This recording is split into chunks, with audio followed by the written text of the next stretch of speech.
Okay, so this Saturday morning action cartoon review comes from Disney Boy 1994, and his request was Spider-Man the New Animated Series.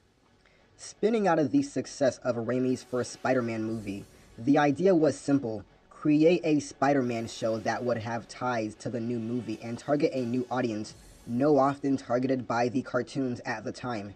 And who did they get to write the pilot? None other than Ultimate Spider-Man writer Brian Michael Bendis.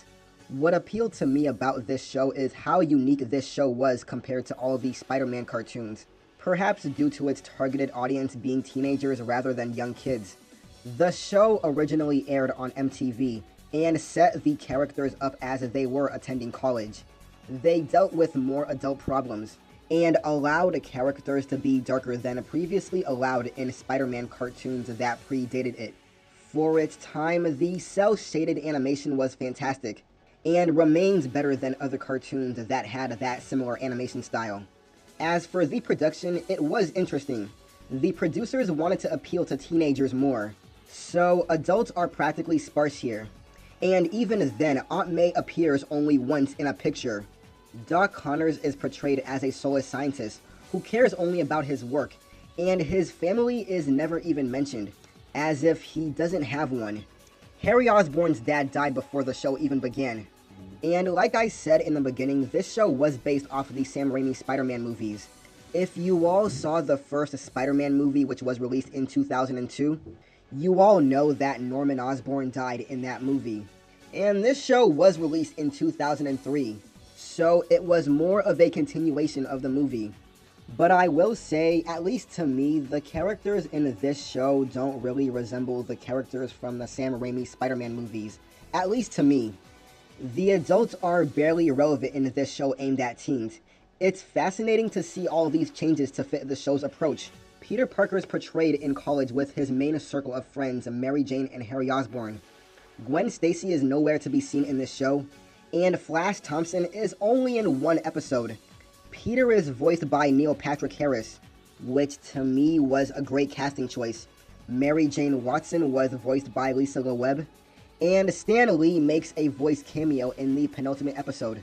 But getting back to the animation for the show, this may be the first Spider-Man show to use a cel-shaded animation, and to me it really helps make a comic booky feel. It's also the same way that Ultimate Spider-Man the video game was animated. Interestingly enough, Brian Bendis had his hand in producing this series for television. He also helped script up the plot for the Ultimate Spider-Man video game. The villains here are rarely after just petty cash. It's something to assassinate an important somebody.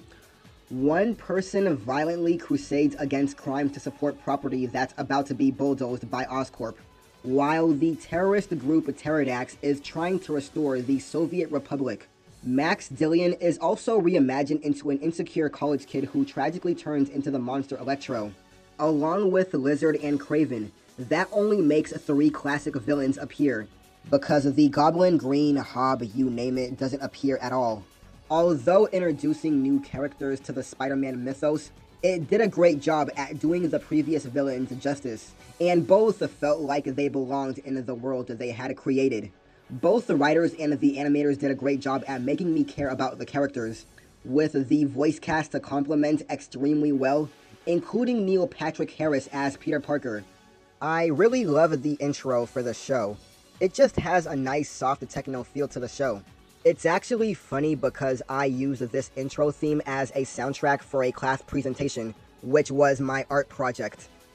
Unfortunately, the show was cancelled on a cliffhanger, leaving the first season end with only 13 episodes. The show's cancellation was all due to poor ratings. And it's a shame because I did see a lot of potential for this show to grow.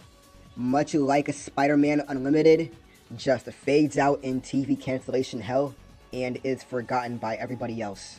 But I will say, this show is pretty underrated. If you're looking for another Spider-Man show to watch, check this one out. It's probably worth your time. Spider-Man the New Animated Series gets a 7 out of 10. This is Red Wolf signing out, and I'll see you next time. Peace.